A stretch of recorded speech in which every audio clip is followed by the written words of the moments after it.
Sumainyo ang Panginoon. May dalawang bulag na sumusunod kay Jesus. Sabi nga ho ay paano kaya nakasusunod yung dalawang bulag kay Jesus. Siguro maaring gawa noong sinusundan nila yung ingay ng tao. O maaari din namang mayroon ding mga kasama, yung dalawang bulag. Pero ibig sabihin ni Alin, itong dalawang bulag na ito ay nag-extra effort. Hindi lang basta effort, nag-extra effort. Na Alin, una, sumisigaw sila na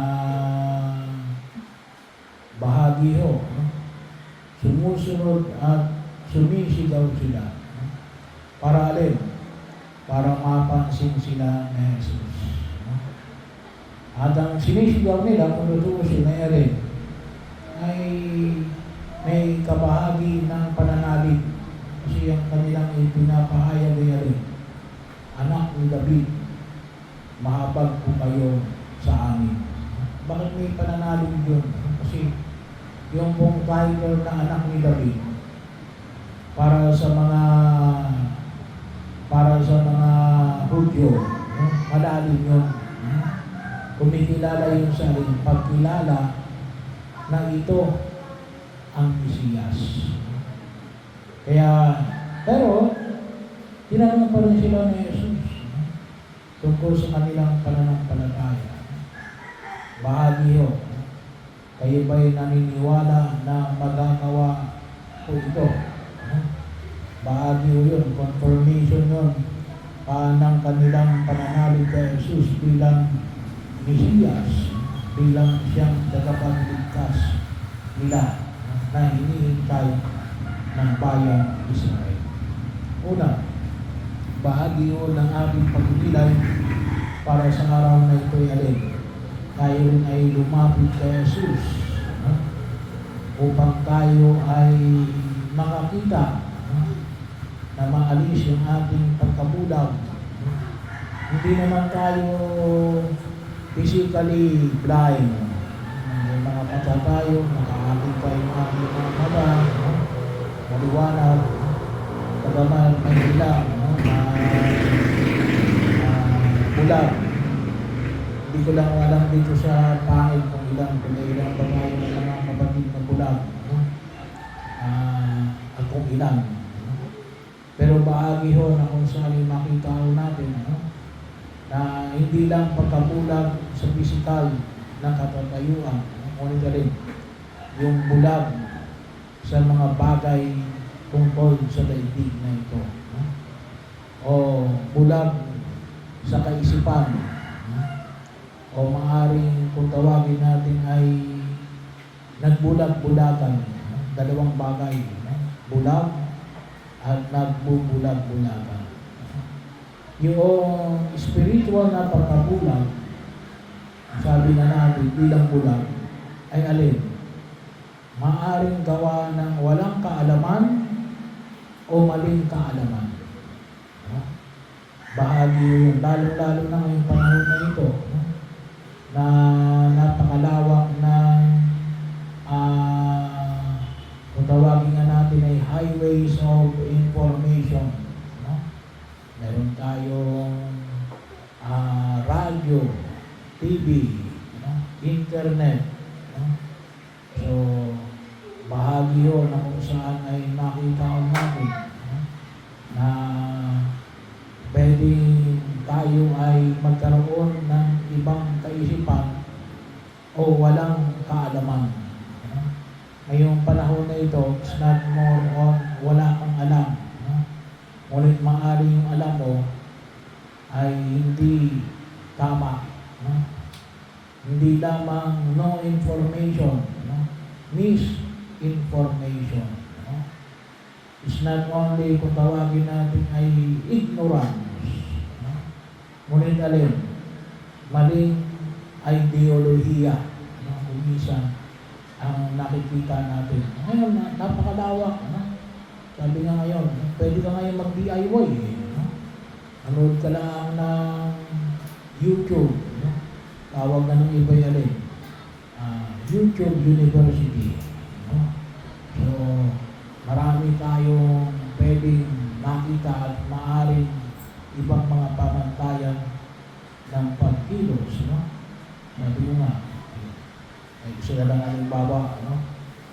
Yung tayo, kung minsan, yung ating katulad na halimbawa ng alin, yung mas may naniniwala pa sa pamahiin, no?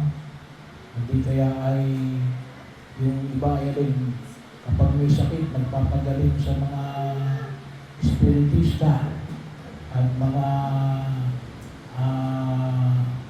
albularyo, no? Bawal yun, no? Intrusive sa ating pananampalataya, no? Hindi sapagat sinabi ko, no? Yun ay nasa katisismo ng simbahang Katolika, no? Bahagi o yun. At anong nilalabag nun? Yung unang utos ng Diyos. At kailangan namin gumaling. Ay, hindi ka dapat pupunta ron. Saan ka dapat pupunta? No? Sa doktor. No? Doon ka talaga dapat pumunta. No? Hindi kaya kung gusto mo ng spiritual na kagalingan, ay, kalimitan sinasabi ko, bagaman sabi natin, wala naman tayong healing priest. No? Ay, simple o, no? Kalimitan sinasabi ko na rin, magsimba kayo. No?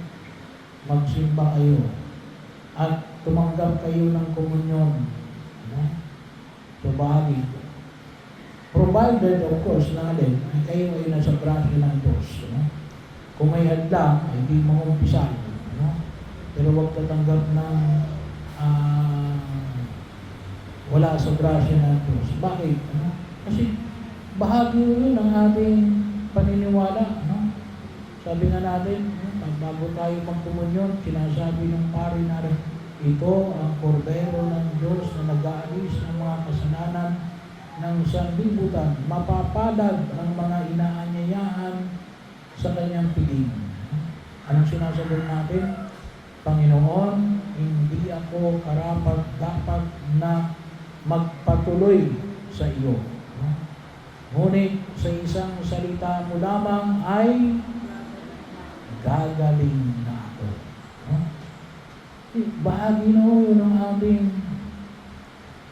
liturhiya. Kailan, sabi nga natin, ay mas naniniwala tayo na doon tayo pumunta sa albularyo. Ay, bahagi yun. Kaya nga sabi nga, ay tayo ay nagiging bulag at kung kuminsan na rin tayo ay bulagan. So, kaya yun ang ating higit na idulog sa harapan ng buong ikapalang. Kaya napakahalaga ho, yung patuloy nating pag-aaral at pakikinig sa salita ng Diyos. So, bahagi rin yun na kung saan ay makita rin natin na ano pa, sabi nga natin yung mga nagbubulag-bulagan, maaring gawa ng alin, maaring gawa ng takot, na hindi mo masabi yung kasi gawa ng nagbubulag-bulagan, gawa ng takot, gawa na rin ng padrino system.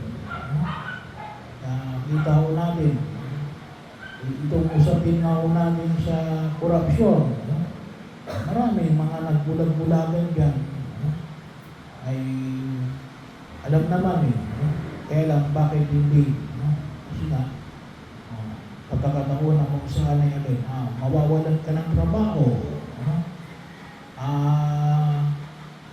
Ma-isolate ka. Iwanan ka ng mga dati mong kasama. So marami yung mga maaaring naging dahilan. Kaya lang, yun yung hamon ay pinakita ko sa atin sa Ebanghelyo. At tayo nawa ay mapagaling sa ating pagkabulag at sa ating pagkabulag-bulagan. Kaya, ano yung hamon na ipinapamamit ng makita natin, higit sa lahat natin, na yung ating kaalaman at pagkilos ay nakatutok sa turo ng ating Panginoong Jesucristo. No? At pangalawa, ay magkaroon tayo ng katatagan ng kalooban na tayo ay tunay na magpagabay. Kasi maliwanag ko yun, kapag tayo ay bulag, sabi nga natin, kapag nga halimbawa, walang ilaw, hindi natin alam kung ano yung gagawin natin, magkakagulo. Ay yun din kapag tayo ay nahayaan natin na maging bulag at maging bulag-bulagan, ay sigurado nga rin, sabi nga ako tayo ay patungo sa katiyakan ng alin ng kapahamakan. Kasi ng pagiging bulag at bulag-bulagan, talagang sigurado. Kaya nga, ang simbolo natin, bilang mga mananampalatayang Kristiyano ito, kandila, simula ng sakramento ng binyag, mabigyan tayo ng liwanag upang tanglawan yung ating landas na maayos na makarating tayo sa ating pagtutunguhan ng higit na kalugod-lugod sa harapan ng Panginoon. At higit sa lahat, na tayo ay mailayo sa anumang uri ng kasalanan at kapatid.